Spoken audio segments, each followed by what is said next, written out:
Now, I also want some other areas to have that glow. So I'm still going to select that second layer, the top layer of the gunshot plate.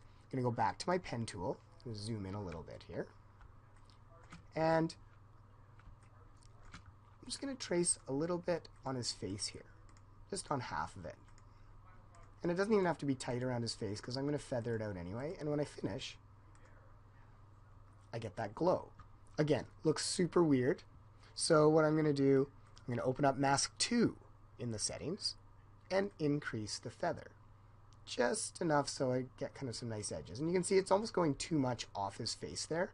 So I could even move it in a little bit so it's not doing that. Again, there's not really a science to doing this. It's just whatever you think looks good. Okay, and I'm going to do another mask. Maybe on his arm he gets a little reflection, so just do a little bit on the arm here. And I think I'm also going to get some on this arm, just down below here. By the way, if you click and hold when you're doing the pen tool, you actually get curves. Alright, so now I feathered the part on the screen. I feathered the part on his face. The part on his arm, actually both arms, are not feathered yet. So I need to do that. Little time saver in Premiere. I can actually select both the masks here. So mask 3 and mask 4. So I'm going to select that one and select that one by holding down Shift and clicking them both. And now I can actually increase the feathers together. It's kind of handy. That's assuming I want them at the same level, of course. Maybe I want to just select mask 4 and lower the feathering a bit. Again, it depends on what you want. Okay, so right now, if I look at this now, I've kind of got this cool reflection. The problem is, it's on the entire time. And it should only happen with that one gunshot. So we're going to take advantage of the properties of this gunshot plate, the top one. Because you can see if I turn it off, it looks like that. If I turn it on, I get the glow. This is where we're going to get into animating an actual setting. So I'm going to open up the gunshot again. And once again, I have all these masks. I'm just going to collapse those. So the masks are all there. I know that. Under Transform, you have your basic properties. You've got an anchor point, position, scale, rotation, and opacity. Well, if I adjust the opacity of this entire clip, which includes the masks, you can see that it will make them all disappear all at once.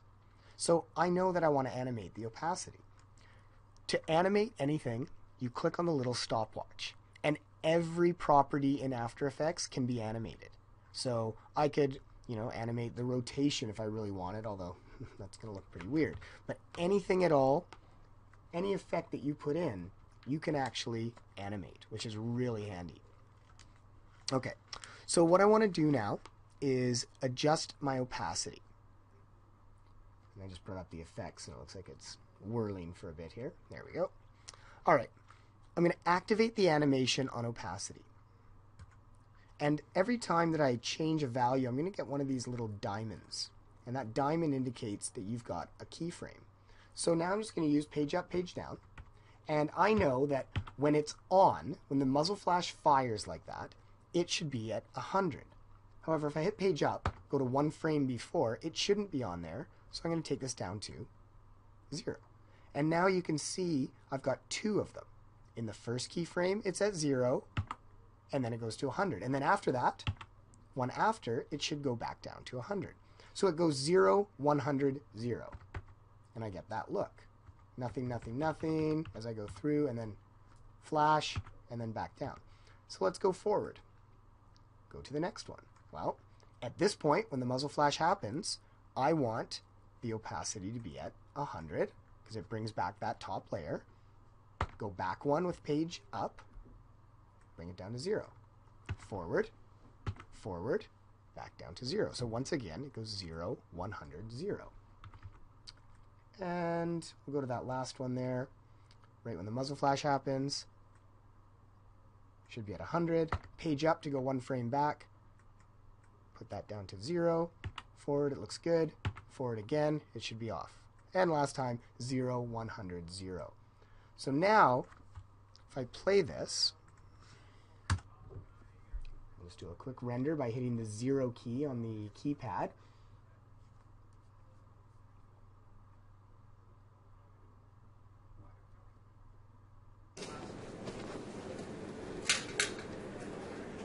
You get that nice flash, which just adds a little more realism.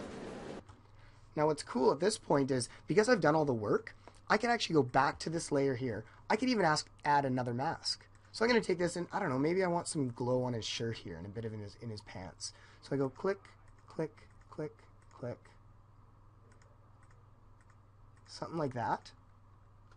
And now it's there. It's all animated together. So I could just open up my masks, go to mask 5, which is the new mask that I just made, increase the feather, softens it out,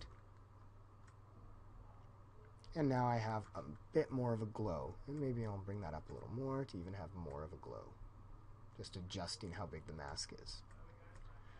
Again, it's all really kind of your creativity of what you think, where you should get some lighting if that gunshot were to go off.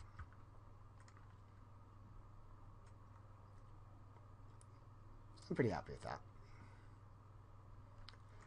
Okay, now, what I'm going to do is I'm just going to quickly render this out, and I'm going to bring it into Premiere. So, there is a tutorial on how to render. So it's in the common drive. It's also on the WGSS Video Production YouTube channel. But what I'm going to do is go up to Composition, and I'm going to go up to Add to Render Queue. Always change it from lossless. If you do lossless, it's going to be this crazy big file, which you don't want. So I'm going to click lossless, and I'm going to change the format to H.264. I don't have any audio output, so it's fine. I don't have to worry about that. Format options. This is fine. And I'm going to click OK. Output, I'll just output it to the desktop. And we'll call that gunshot plate, sure. Save and hit render. Okay, so now I should have a finished video. And if I look at my desktop where I rendered it, I'm just going to double click it, have a look.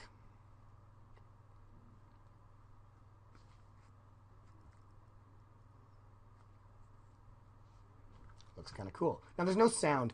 I don't do most of my sound effects in After Effects. I tend to do them in Premiere. So I'm just going to open up Adobe Premiere here, and I'm going to actually dump that clip in there and add some sound effects in there.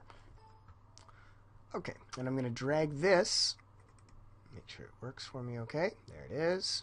I'm going to drag that into Video 1, and I'll just change the sequence settings to match everything nicely. If you want to be really exact, what I would probably do is I'd go frame by frame, and every time that I get that that shot that comes out, I'd hit the M key to make a marker. We've talked about markers before. Right there, put a mark.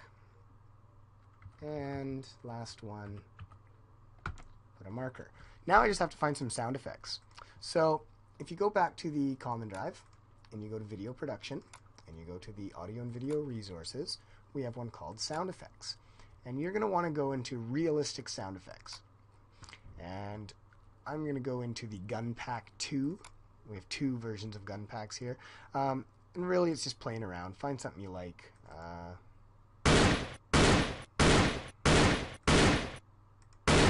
Perfect. I'm going to use that one. So I'm going to use this SG552_1. I'm going to drag that in.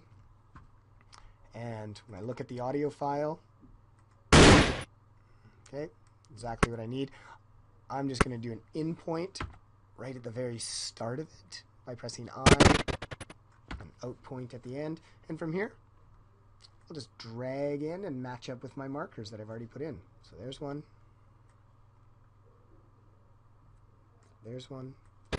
And there's one. So now in Premiere, I'm going to get this.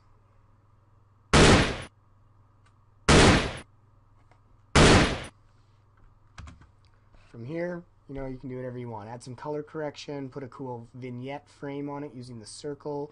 You could add some music in there, add some smoke, add a few ricochets that happen on the whiteboard, some debris flying through, you know, whatever. Do stuff to make it look kind of cool. Try not to overdo it, but show me that you've got some good skills. That should get you through. I know this is a long one, but hopefully you've got this down now.